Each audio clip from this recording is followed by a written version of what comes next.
NASCAR veterans are scared, and they should be, because what happened with Shane van Gisbergen wasn't a fluke. It wasn't a one-off. It was a warning shot. 5 Cup Series wins, Rookie of the Year, a man who'd never turned a lap in a stock car, walking into the most competitive series on the planet, and embarrassing drivers who've been doing it their whole lives. That's not luck. That's a pattern. And here's what the American media isn't telling you.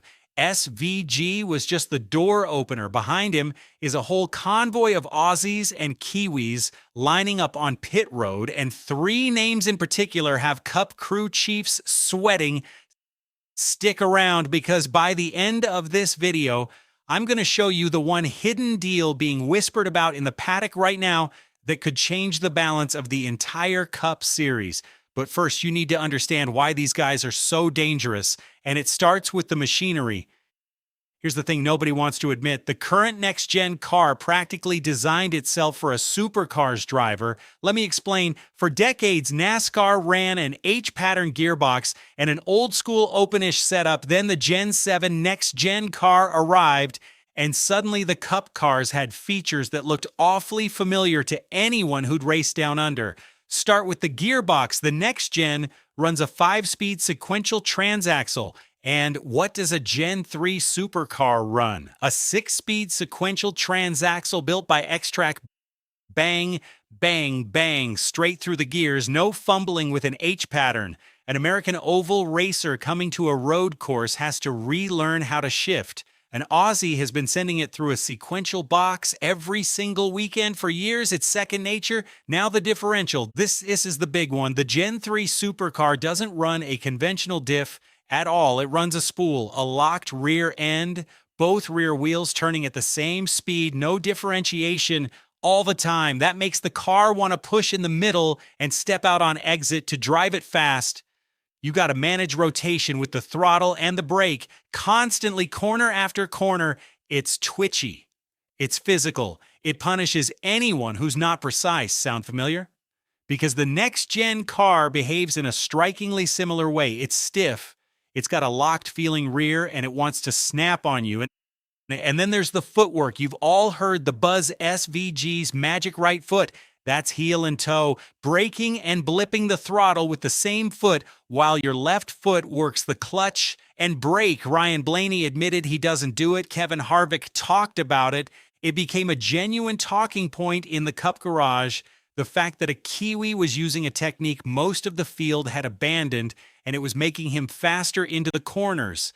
That's the crossover in a nutshell. Sequential box, spool-locked rear, heel and toe braking, and a car that demands you rotate it with your feet and hands rather than the setup. Supercars drivers aren't learning these skills when they arrive. They're arriving fluent. So when people call these guys road course ringers, they're underselling it. A ringer learns a track. These blokes already speak the car's native language. Now, which 3 are the biggest threat? Let's get into it. First up, Brodie Kostecki, the Perth kid who became a Vegas resident. Brodie made the move to base himself in the United States, and that tells you everything about how serious he is. This isn't a holiday. He made his Cup debut in the number 33 for Richard Childress Racing at the Indianapolis Road Course, walking into an RCR Chevrolet, one of the sport's most storied teams, and going to work. But here's what makes Kostecki genuinely frightening. He's a data assassin. Ask anyone in the supercars paddock. Brodie is obsessive about telemetry, about references, about squeezing hundredths out of a corner by reading the numbers, and 2025 proved it after all the drama and the messy split from Erebus. He lands at Shell V Power Racing and immediately wins in Townsville, denying Cam Waters multiple wins, back on the podium relentlessly. A former champion who did not miss a beat. Now imagine that data-driven brain unleashed on a Cup team with an engineering budget the size of RCR's. That's a problem for the field, and keep this in mind because it connects directly to that hidden deal I mentioned. We'll get there. Next, Cam Waters. If Kostecki is the surgeon, Waters is the brawler, the aggressive specialist. Cam has made multiple starts in the NASCAR Craftsman Truck Series with Thor Sport Racing, piloting the number 66, including at Lime Rock Park in 2025. And here's why Cam matters more than people realize. He's not just a road course guy. Waters has a serious dirt and short track sensibility. He races sprint cars. He races the loose stuff. He knows what it feels like when the rear end lets go and the car's trying to swap ends on you. That is exactly the skill NASCAR ovals demand. Managing a car on the edge of grip on worn tires, running the high line at the top of the track, putting it on the door of the wall and holding it there. Most of the supercars boys are pure tarmac road racers. Cam isn't. Cam could translate to ovals in a way the others can't, and that makes him the most complete NASCAR package of the three. And finally, Will Brown, the young prodigy, the heir to the throne. Here's the resume that should terrify you. Will Brown won the 2024 Supercars Championship, and when Shane van Gisbergen left 888, the most successful team in Supercars history, who did they choose to build their future around? Will Brown. They put the crown jewel of Australian motorsport in SVG's old seat. Think about that. The team that produced the driver, now winning in NASCAR, looked at the entire grid and picked Will Brown. That's the ultimate endorsement.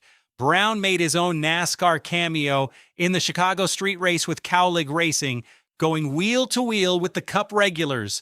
Raw speed is Brown's weapon. He's young, he's fearless, and he's got the full 888 machine behind him. If SVG is the present, Will Brown is the future America hasn't fully met yet.